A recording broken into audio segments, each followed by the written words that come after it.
mandek mangu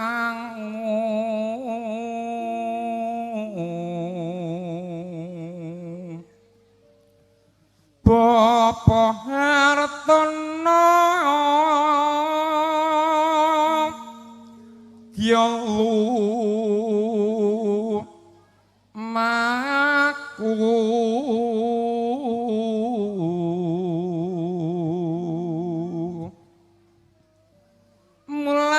mulat moro sebo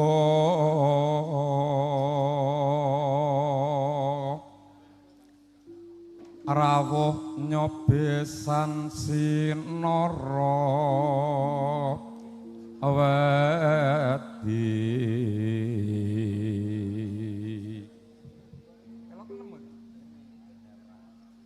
daya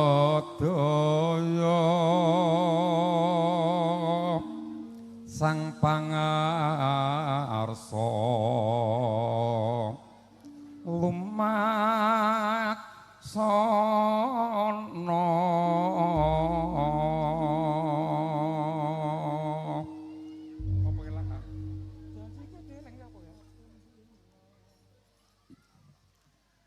ladang woing aren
keluarga pamengku dadi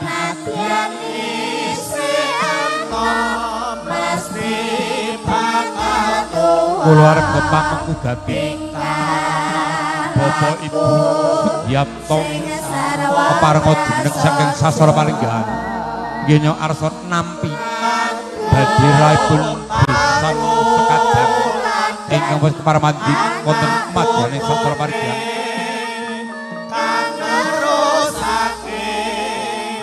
bebesan wohing aren utuh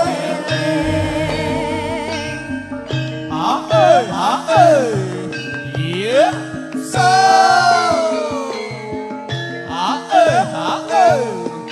yeah so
Aku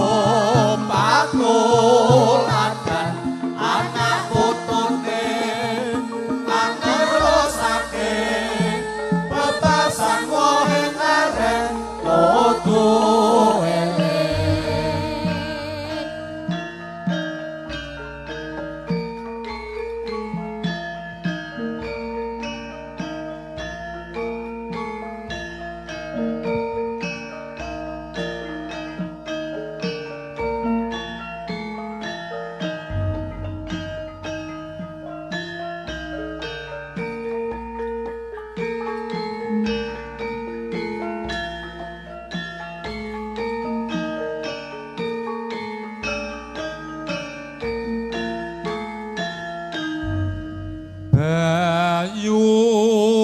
asas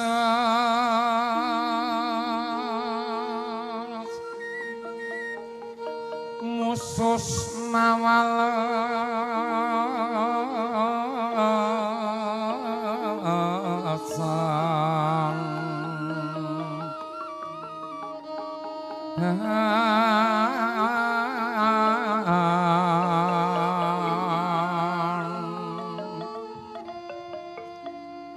arto molakno jajar bumi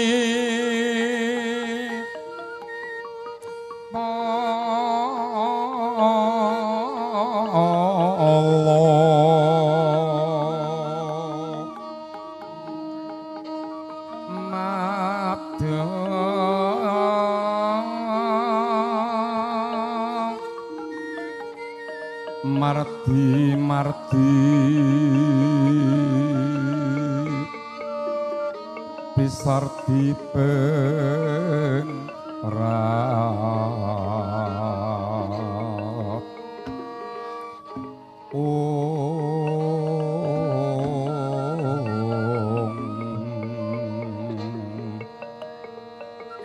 madeg madeg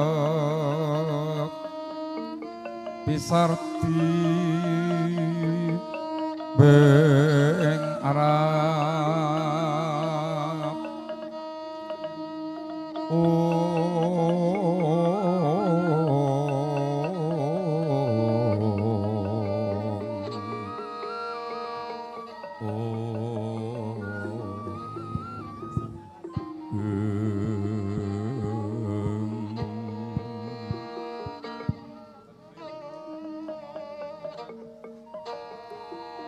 tinanggapan sinawang roning penggalih pripun pisan sinawredgi kang wos kepareng sinawung tangkeping asta kadheraken pinalenggah wonten ing sasana palenggahan sowang-sowang tumuli pambiwarang lajengaken rumuntuning tata cara sungkem mangendali Sri Kapargya kene kepareng arsa nyadang rumentahing Budyastawa meringar santo Rama dalah ibu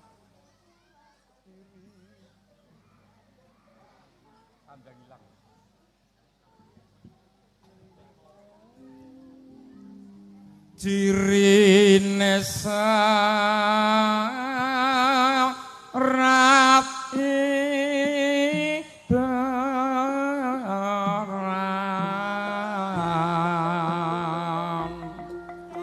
kabopang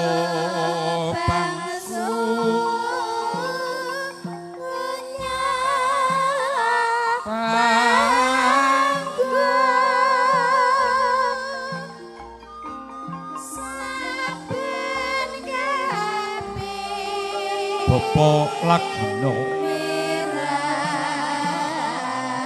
ingkang kepareng arsa anglos duwung agemana Sri Kapargya temanten jali kalanipun Sri Kapargya temanten sarimbit arsa ngaras padha sumungkem mring Rama dalah ibu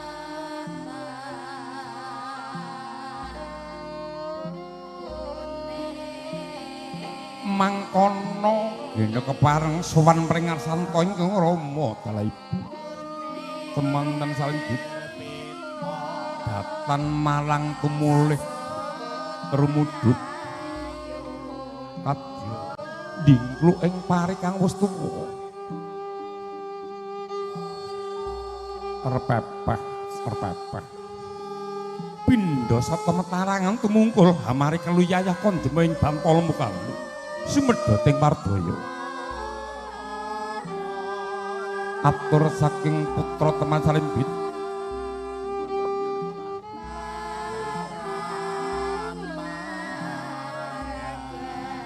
Rama ibu kula ingkang kepareng sowan bekti kula kekalih mugi tansah katur wonten sependhingan Rama ibu kula nyadang rumentahing Budyastawa Rama ibu iya nggih birawaning penggalih Rama ibu ora kaya ngawan kalodhangan awit Rama lawan ibu sembodo anuruti marang pamoteng anak jerilah-jering bebrayan kang sanyata nggir kulup kaya piwulang kang luhur kanthi lakuwa heneng hening awas kelawan eling waspada lan prasaja minangka lanjaraning bebrayan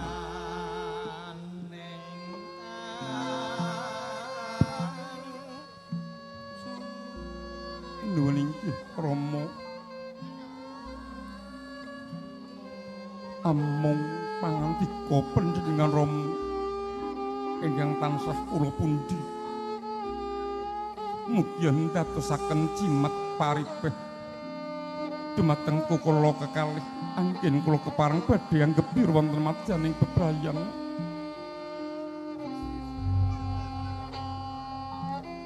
samendang kang datan karempet pangandika saking ngarsanipun panjenengan Bapak Sugiyanto Samono ingkang ibu muli kepareng paring sabda tama dumateng Sri Kapahargya Temante Salimbit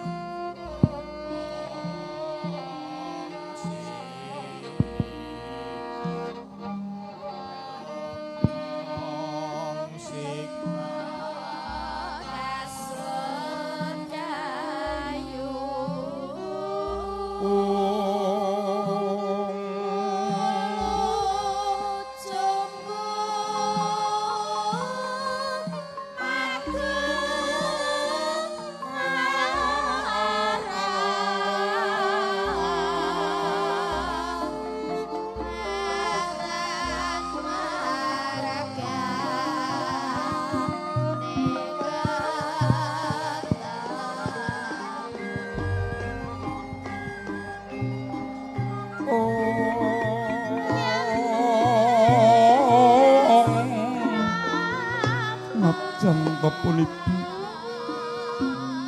jejering pawestri kula anakku bocah sekloron yonggir pirawaning wong atuwamu tan kena cinitra ing ukara amung pitung kasing pun ibu danejan pun ibu jejering pawestri kaya kang wis den ngendikake dening Sunan Kalijaga duk nguni nalika mejang muruk marang pujangga agung ing Mataram juru merentani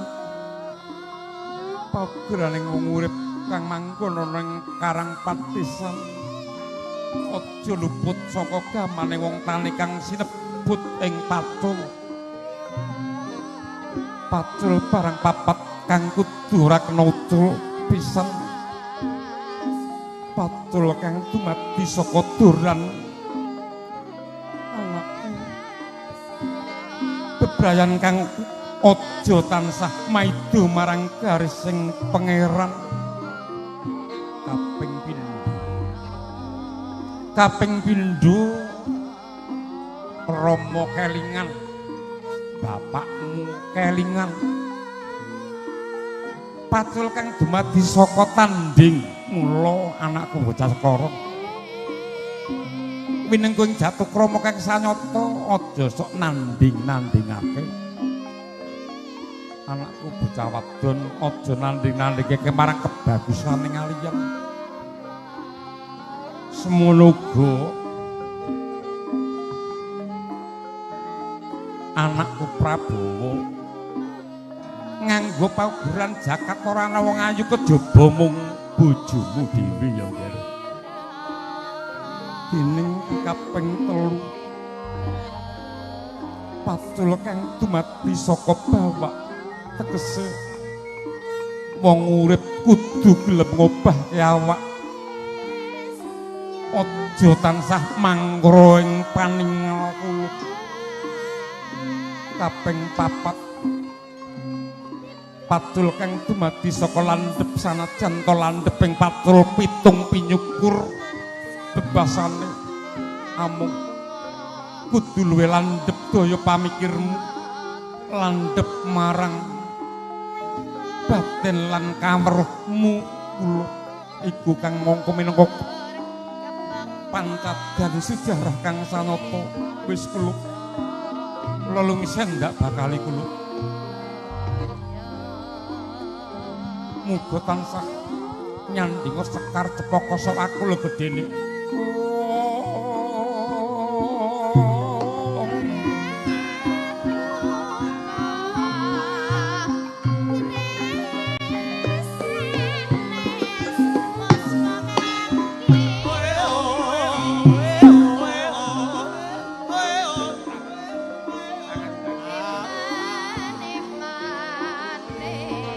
Pambiwara nglajengaken rumutuning tata cara atur panuwun pambagya kawilujengan rawuh andika panjenengan Plenggah Pratamu Sadarum iki winanting pakurmatan mila tinanggenah piliji sumlih atur saking keluarga pamanggugati binekten Bapak Heru Tarwaca Bapak Heru Tarwaca ingkang kepareng angembaning sasana piliji minangka lumadhening tata cara atur ambalan jumeneng sinembel jinejuran Bapak Hartono dalam panjenengan Bapak Andi rewena samapta dumateng panjenengan Bapak Lurah Heru Tarwaca wekdal sasana katur sumangga nuwun